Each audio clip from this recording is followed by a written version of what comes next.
You join us on day 3 of our tour, taking in the Scottish Highlands and Islands. On day 1, we covered nearly 100 miles by ferry as we made the trip out through the Sound of Mull to the Outer Hebrides. Now, as we continue to hop from island to island, we're going to be back on the boats on this day 3. We'll be making our way right to the top of the islands to Stornoway, from where the ferry takes us back to the mainland. We'll wind down through the Western Highlands, ending up in Gairloch, where we'll be based for the next couple of days.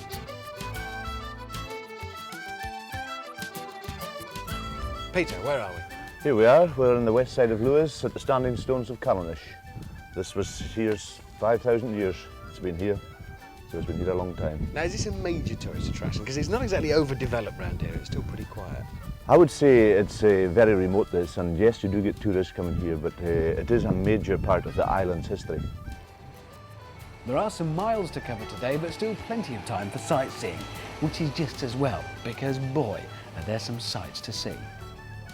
This village is a precise recreation of how people lived here for hundreds, if not thousands of years.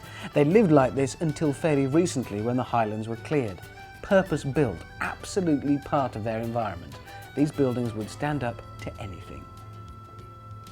If there's one good thing about travelling from island to island by bike, apart from the incredible sights to stop and look at, it's that every now and again you get to leave the two wheels behind and relax, take a trip by boat.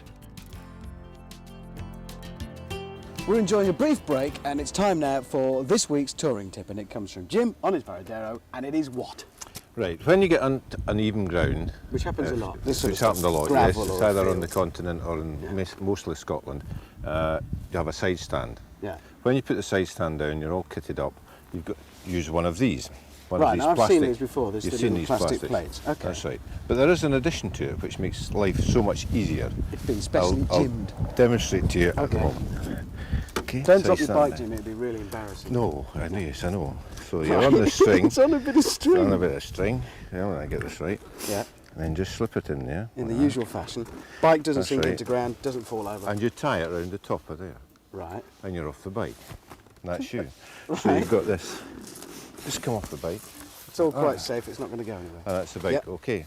So when you've got all the gear on and everything on, struggle on the bike again. Yeah. So much easier just to get on the bike, take off your string, wick it up, It's like fishing. side stand up, and just wrap it up, put it in your bag. Because Easy. you don't have to ferret about like that. Correct, yes, and fall off the bike as Neat, normally and it you could would save normally. you a lot of car park embarrassment. Yes, and That's a lot this of week's money. touring tip. Thank you, Jim. Okay. Some of the sites Peter had lined up for us on our tour would be small, unique, special. Then some would be grander, and some would take your breath away. This was one amazing gorge. Incredible to think the whole thing was scooped out by just a trickle of water. Mind you, it took a year or two.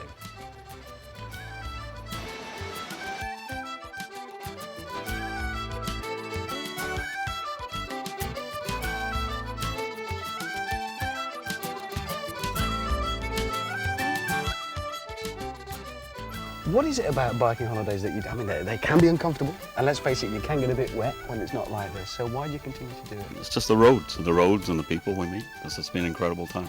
Beautiful motorcycle, beautiful roads. And you get to places where nobody else can get to, and we like that part of it. How do you try and explain it to people who don't do this? I mean, we always get a lot, it's like circuses in town when we all roll up with this many bikes, and car drivers are interested, but they wouldn't necessarily do it. So how do you try and put it across to somebody who's never done this? We don't try.